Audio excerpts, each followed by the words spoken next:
Cette nouvelle vient de sortir et elle a pris beaucoup de monde par surprise car personne n'imaginait que cela arriverait à Raphinha à Barcelone.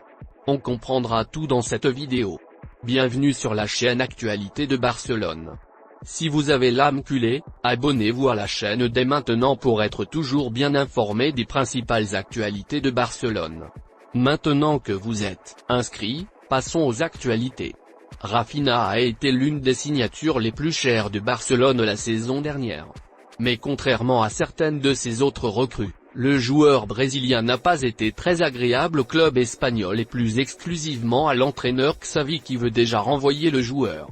L'information provient du journal catalan Sport, qui soulignait la perte d'espace du joueur à Barcelone avec l'entraîneur Xavi Hernández.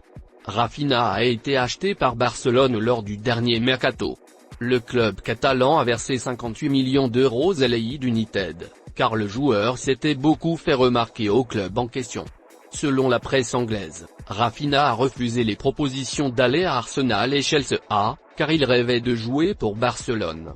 Après un début de saison prometteur, Raphinha a abandonné la production et cela a généré des plaintes des fans, car il ne s'est pas adapté en attaque et cela a laissé l'autre attaquant, Lewandowski, très seul.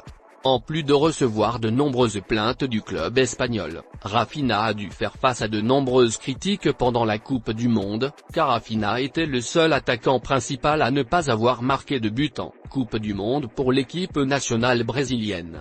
D'autres informations sont que Raphinha est entré sur le terrain pour Barcelone en venant plus du banc que d'entrer en tant que titulaire. Raphinha s'est même mis en colère une fois avec des questions sur sa mauvaise performance et a essayé de se justifier en disant qu'il joue mieux sur l'aile gauche, mais qu'il n'est pas mis à jouer dans cette position, mais Dembélé qui a pris sa place dans le club de départ. Avec tout cela, comme prévu, Barcelone peut attendre la fin de la saison ou déjà la négocier en janvier, au cas où des offres se présenteraient.